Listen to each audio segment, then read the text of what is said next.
심장병 기수 말씀해 주셨는데 네. 저도 슬기골차이고 진료를 보면은 여기서는 뭐 2기였는데 딴 병원 갔더니 3기였다 뭐 이렇게 얘기하는 경우도 있는데 심장병의 기수가 병원마다 약간 미세하게 다른 이유가 뭔가요? 물론 그러니까- 수의사가 보는 것도 있겠지만. 그렇죠. 그러니까 이제 수의사들마다 틀리고 병원 나름의 이제 검사하는 게 있을 텐데 기본적으로는 방사선, 그 다음에 심장 초음파를 보는데 심장 초음파도 누가 보느냐에 따라 틀리고 그러다 보니까 제가 기수의 뭐 B1, B2, C 단계 이렇게 나뉠 때 임상 증상의 유무나 심장의 리모델링 있고 없고 정도의 차이 좀 더 깊게 들어가면 뭐 여러 가지가 있겠지만 심 잡음의 정도나 심장 초음파를 했을 때 LVI, DDN이라고 하는 뭐 평가 지표도 있고 한데 그런 것들이 사람에 따라 조금 다르다 보니 수치화가 됐을 때 수치가 좀 낮게 측정되는 경우 있고 높게 측정돼서 그래서 그런 게 아닐까. 저는 이제 생각에 문제는 B1, B2도 중요하지만 얘가 이제 심장병이 있다. 이것은 공통된 주제고 약을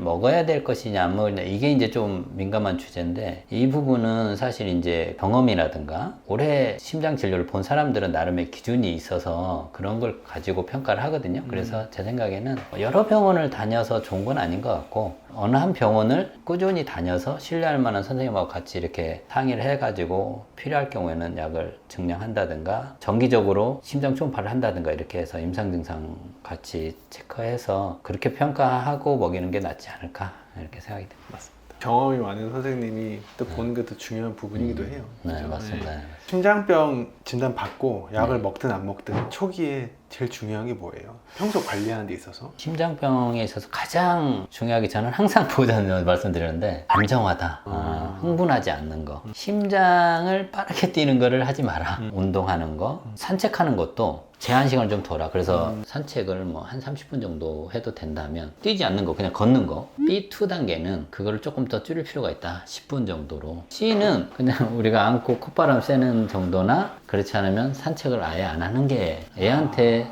도움이 되는 거다 해서 안정화가 제일 중요하고 두 번째는 정기적인 검사 이런 것들을 할 필요가 있는데 심장 초음파나 혈압 측정 또 하나 이제 집에서 할 수 있는 거는 호흡수 체크 뭐 이런 것들 그다음에 기침 유무 이런 것들이 뭐 중요하다고 생각합니다.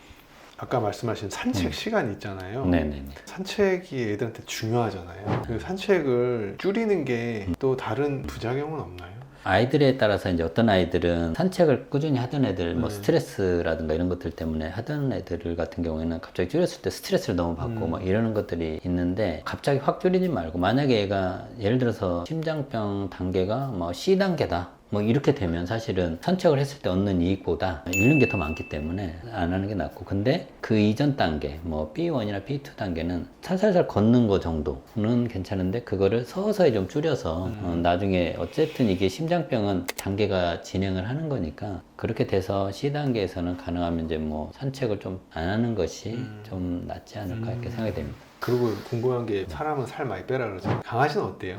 비만과의 관계는? 비만과의 관계도 있다고 생각이 되고 그것도 이제 보고에 있는데 일반적으로 심장에 부담을 주기 때문에 사실은 비만이 그 영향을 준다고 보거든요. 왜냐면 이제 비만이 있는 아이들에 있어서 어떤 심박수 증가라든 그 다음에 염증을 일으킬 수 있는 염증 인자도 증가하는 그런 것도 좀 있고 그래서 비만 체중 관리, 비만 관리 이런 것보다는 어떻든 체중 관리가 좀 되면 좋을 것 같습니다. 그리고 요즘에 영양제도 많고 처방사료도 많잖아요. 그리고 그거를 광고도 많이 되고 이제 보호자분들이 미리 찾아서 먹이는 보호자도 되게 많은데 심장 처방사료 먹어야 되는 단계가 어느 정도라고 보세요?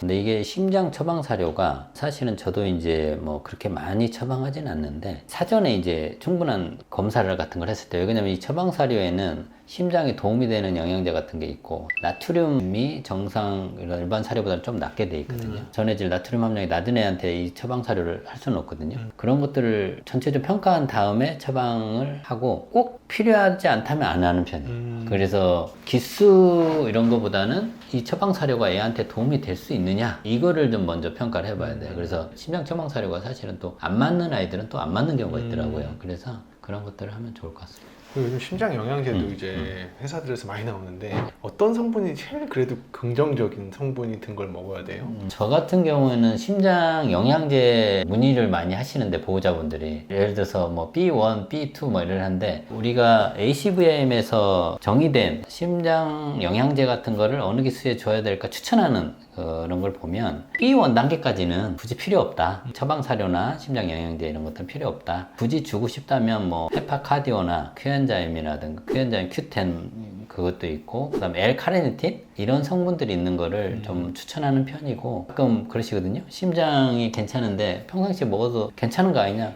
뭐 먹어도 괜찮을 것 같습니다. 그리고 또 심장약은 힘든 게 한 번 먹으면은 평생 먹어야 된다는 그런 보호자분들의 스트레스가 있어요. 그래서 최대한 늦게 시작하고 싶어 하는 것도 있고 심장약 한 번 먹으면은 끊어도 되나요? 그래서 이런 질문을 많이 보호자분들이 하세요. 그리고 처음에 시작을 안 하시려고 하세요. 심장 질환이 있는데 약을 먹어야지 이 심장이 보호를 받거든요. 그래야만 심장 오래 보존을 할 수 있고 다음 단계로 가는 걸 기간을 좀 늦춰줄 수 있거든요. 사실은 그게 굉장히 중요한데 심장약을 먹으면 평생 먹어야 된다. 특히 뭐 혈압약 같은 거 뭐 이런 얘기를 하시니까 저는 이제 그렇게 보호자한테 말씀드리거든요. 이거는 질환이 있기 때문에 약을 먹어야 된다. 우리가 생각하는 기준이 아니다. 교과서에 이미 나와 있는 거를 애들의 삶의 질을 높여주기 위해서 적용을 해야 된다. 이렇게 말씀드려요.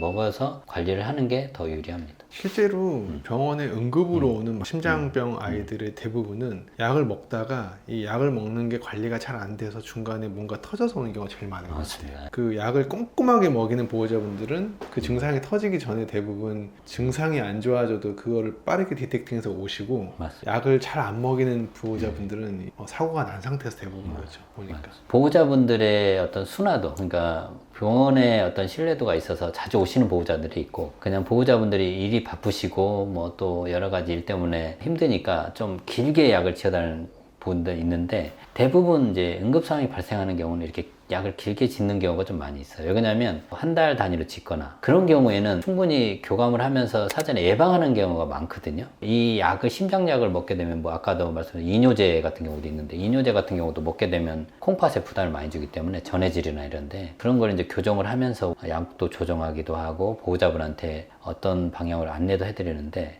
그게 잘 안 됐을 경우에는 콩팥도 많이 나빠진 상태로 오고 췌장염도 있어서 오기도 하고, 또 이뇨제를 늘릴 시점이 됐는데 늘리지 못하고 그러면 폐수종으로 가서 호흡곤란 응급으로 오기도 하고 뭐 이런 경우가 있어서, 사실은 충분히 병원하고 이렇게 커뮤니케이션이 잘 돼서 이렇게 잘 따라오시면 그게 좀 보호자분들한테 도움이 되고요.